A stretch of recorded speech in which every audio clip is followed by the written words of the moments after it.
LifeLock, how can I help? The IRS said I filed my return, But I haven't. 1 in 4 tax-paying Americans has paid the price of identity fraud. What do I do? My refund, though. I'm freaking out. Don't worry, I can fix this. LifeLock fixes identity theft guaranteed and gets your money back with up to $3 million in coverage. I'm so relieved. No problem. I'll be with you every step of the way. 1 in 4 was a fraud-paying American. Not anymore. Save up to 40% your first year. Visit LifeLock.com/podcast. Terms apply. Jason Curtis and I were talking about The Offspring, and afterwards we had a conversation about being cute and or clever with your songwriting. So, listen up. You know, anytime you're gonna try and be like clever or funny, like as time goes on, things just may feel like dated, you know? Yeah. And I don't feel any of that, like, you know, I want to fucking wash it off my arms type of feeling that Bloodhound Gang kind of did with any of these Offspring songs, you know? Like, it just, that's not offensive, but here and there, there's like, that was kind of gauche, you know? Maybe we wouldn't say that today. And, like, the dude's a pretty thoughtful person here, too, so, like, you know, we're not endorsing, like, some goofy chud, like...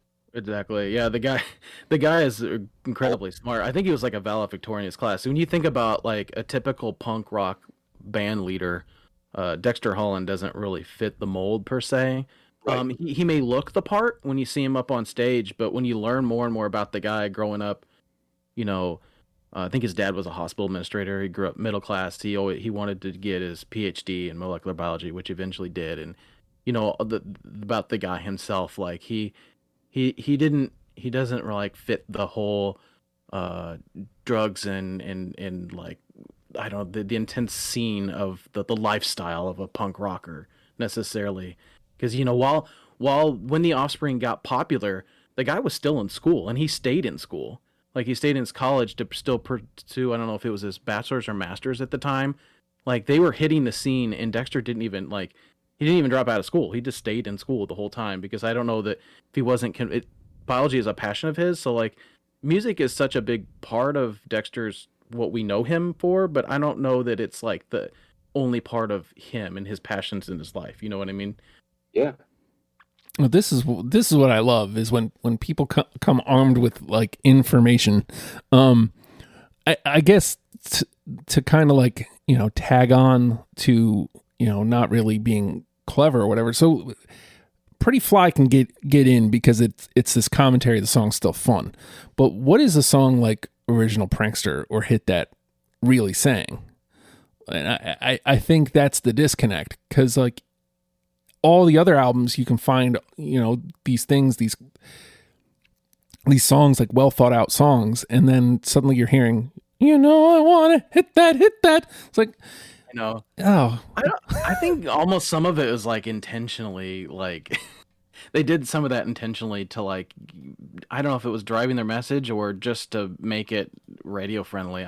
I don't know, because it is so different than what they do typically. In Original Prankster, I still don't understand what behind that song. I probably some of those, like, is it, I don't know, like prankster type shows like Jackass. I'm trying to time frame the song in my head. Yeah, I guess that would whether be, that would have been really popular at the time, and maybe it was just a commentary on that. I guess that would be roughly around the same time. And I guess, you know, The Bad Touch was probably right around there, maybe just before it. And, you know, Bloodhound Gang was deeply tied to like the Jackass dudes and stuff. So maybe that's what we're doing. And you know, maybe that's what we're missing is I can't get past its shell to really get into what the song is at all. Like I can't. Yeah. And very few bands are really can carry a consistent hit or consistent like what am I trying to think? But value to their music across their entire career. And I don't think the Offspring obviously hasn't done that, and most bands don't do that. Mm-hmm. You know what I mean? Like they kind of peak out and or planer out, or however you want to say it.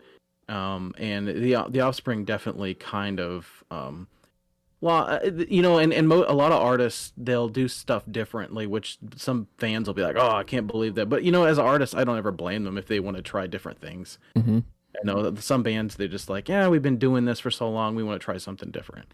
And I don't know how much of that weighed in the Offspring or some of the things that they did through some of their albums, like what the motivations were behind some of what they did. But it's it's whatever they want to do. But yeah, I've never understood songs like Original Prankster. It just didn't make any sense to me as knowing them, Dexter and them as the band, like where those songs came from. It'd be interesting to find out. Are you into whenever they make those changes? Feel free to answer. I'm curious. I'm also curious to get you to listen. Curious to get you to listen to After the Fact number 105, which is where you can hear the rest of that conversation. I guess if you're curious, you can listen to the rest of it.